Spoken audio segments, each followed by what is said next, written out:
अब जब वो श्रीमद् भागवत महापुराण को लिखते हैं तो उसमें वो महाभारत के प्रसंग लिख रहे हैं। आइए हम भी उन प्रसंगों को सुनते हैं, श्रवण करते हैं। तो जैसा कि सभी जानते हैं कि जो महाभारत का युद्ध था वो इस पूरे विश्व का सबसे बड़ा धर्म युद्ध था, जिसमें 99 कौरव जो हैं वो काल का ग्रास बन चुके हैं। सिर्फ दुर्योधन जीवित है और वो भी मृत्यु शैया पर पड़े हैं। किस क्षण मृत्यु हो जाए नहीं पता। तो जैसे ही ये बात उनके मित्र अश्वत्थामा को पता चलती है, वो सोचते हैं कि क्यों ना मैं जाऊं, एक अंतिम बार मेरे मित्र से मिल लूं, भेंट कर लूं। अश्वत्थामा मिलने हेतु गए हैं। जैसे दुर्योधन ने देखा कि आज उनसे भेंट करने अश्वत्थामा आए हैं, महाराज बड़े प्रसन्न होते हैं। कहते हैं अंत समय में आ गए, अच्छा लगा।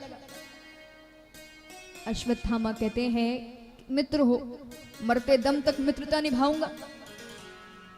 दुर्योधन कहते हैं यदि मित्रता निभानी ही है तो एक काम करो। अश्वत्थामा कहते हैं क्या काम है बताओ। दुर्योधन कहते हैं एक बात मेरे समझ में नहीं आ रही। अरे हमारी सेना इतनी बड़ी, हम 100 भाई, हमारी सेना में एक से बढ़कर एक बलशाली योद्धा, भीष्म पितामह, कर्ण, इतने सारे एक से बढ़कर एक। अश्वत्थामा तुम भी थे, लेकिन फिर भी हम हार गए। और वो मात्र 5। तुम चिंता मत करो, मैं जाता हूं, जाकर के उन 5 पांडवों का सर काट कर लाता हूं। दुर्योधन कहते हैं जितना आसान बोलने में है उतना ही मुश्किल करने में। अश्वत्थामा कहते हैं देखो संध्या का समय है, इस समय सारे पांडव थके होंगे, अपने शिविर में होंगे, विश्राम कर रहे होंगे, तो ये समय ठीक है। दुर्योधन कहते हैं ठीक है। अब महाराज अश्वत्थामा जाते हैं पांडवों के शिविर में। पांडवों के शिविर में तो पहुंच गए, संध्या का समय है, अंधेरा है। तो नजर पड़ती है वहां पर 5 व्यक्ति विश्राम कर रहे हैं। अब स्वाभाविक सी बात है, पांडवों का कक्ष है, पांडवों का शिविर है, तो मन में बात है कि पांडव भी विश्राम कर रहे होंगे। तो अश्वत्थामा जाते हैं, जाकर के उन 5 के शीश काट लिए। बड़े अच्छे से उनके ऊपर वस्त्र ढाक दिया है। बहुत खुश होकर के गर्व के साथ आते हैं दुर्योधन के पास। कहते हैं लो, अरे एक क्या 5 पांडवों को मार दिए। दुर्योधन कहते ये तो असंभव है। अश्वत्थामा कहते नहीं विश्वास हो रहा तो वस्त्र हटाकर देख लो। महाराज जैसे ही पहले शीश पर से वस्त्र हटाया, दुर्योधन घबरा गए। तुरंत दूसरे, तीसरे, चौथे, 5वें, 5 शीश पर से वस्त्र हटाते हैं। अब जैसे ही 5 शीश पर से वस्त्र हटाए तो दुर्योधन सिर पकड़कर रोने लगे। कहते हैं तुमने ये क्या कर दिया? अरे हमारे कुल का विनाश कर दिया। अरे ये वही तो थे जो हम सभी के जाने के बाद हमारा श्राद्ध इत्यादि करते। तुमने पांडवों का नहीं, पांडव पुत्रों का वध कर दिया है। महाराज जैसे ही दुर्योधन ने दृश्य देखा रोने लगे और रोते रोते मृत्यु को प्राप्त कर लिया। अब पांडव शिविर में पहुंचे। अब शिविर में जाकर के देखा तो 5 पुत्रों की मृत्यु हो गई। महाराज स्वाभाविक सी बात है, कोई भी माता पिता ऐसे देखेंगे तो क्या बीतेगी उन पे। आपके बच्चों को एक चोट भी लग जाती है तो आप परेशान हो जाते हो, दिन भर उसके साथ बैठे रहते हो। तो वहां तो सोचिए उनके 5 पुत्रों का वध हुआ है। एक क्षण के लिए तो पांडव खड़े रह गए, कुछ नहीं कर पा रहे। महाराज थोड़ी देर बाद समझ में आता है, तुरंत शिविर के बाहर आए। आकर के पहरेदारों से पूछा शिविर में कौन आया था? पहरेदार कहते हैं अश्वत्थामा आए थे। अब जैसे ही अश्वत्थामा का नाम सुना, महाराज 5 पांडव अपनी सेना के साथ पूरे राज्य में अश्वत्थामा को ढूंढ रहे हैं। अब अश्वत्थामा को तो पता चल चुका है कि मुझे ढूंढा जा रहा है। कुछ समय बाद पांडवों को अश्वत्थामा मिल जाते हैं। अश्वत्थामा को पकड़ करके सीधे द्रौपदी के पास लाते हैं। अब द्रौपदी दुखों के सागरों में डूबी है। 5 पुत्रों का वध हुआ है, कुछ समझ में नहीं आ रहा। द्रौपदी बड़ी परेशान है, चिंतित है। पांडव अश्वत्थामा को पकड़ करके लाते हैं। द्रौपदी से कहते हैं, ये वही है जिसने आपके 5 पुत्रों का वध किया है। आप कहो तो इसी क्षण मार दे। द्रौपदी कहती है, यदि हमने भी इन्हें मार दिया तो इनमें और हम में अंतर क्या है?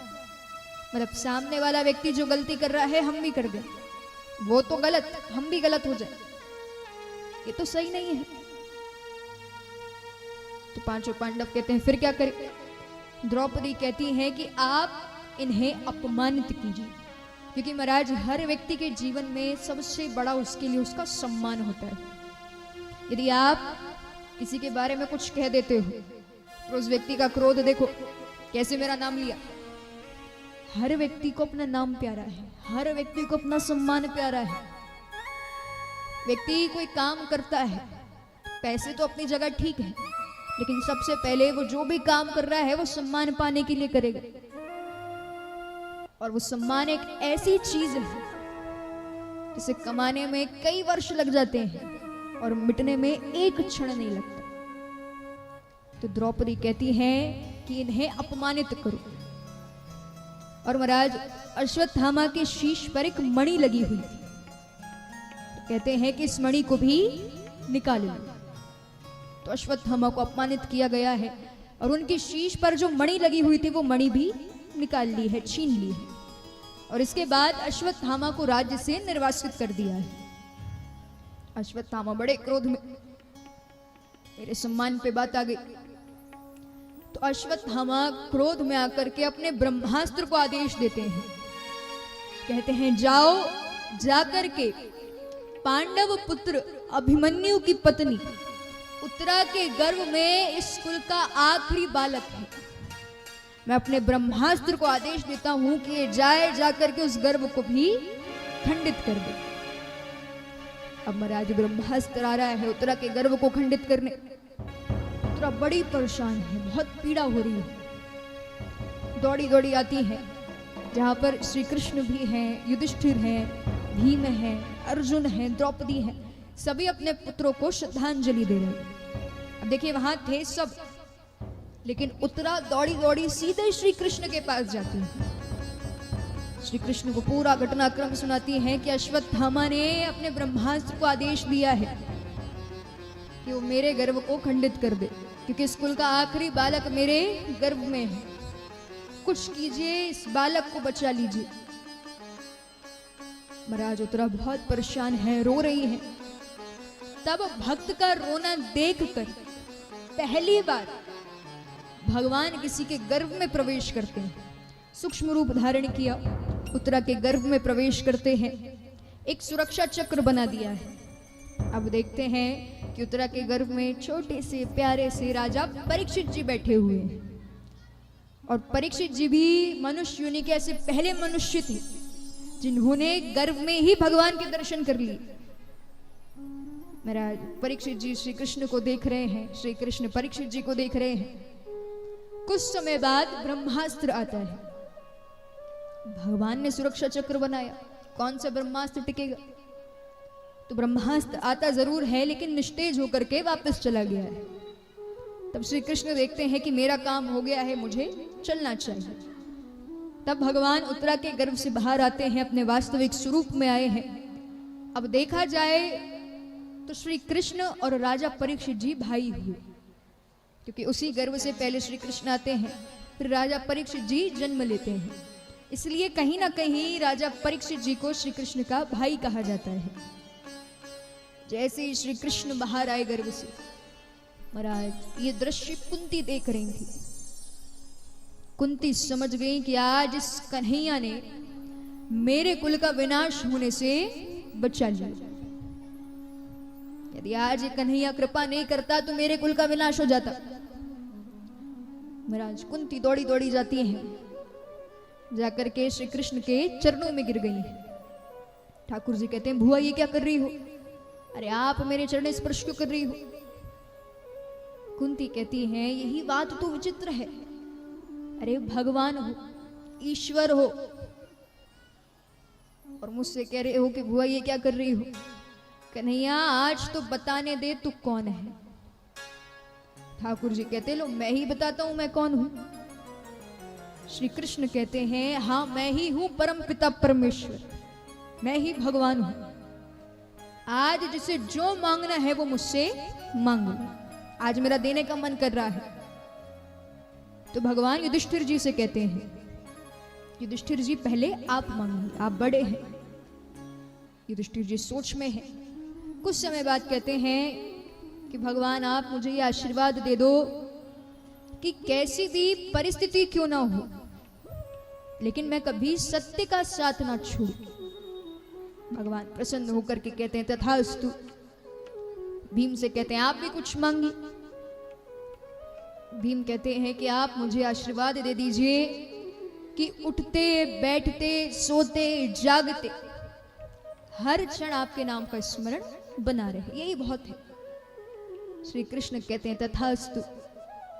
अर्जुन से कहते हैं पार्थ आप भी कुछ मांगो।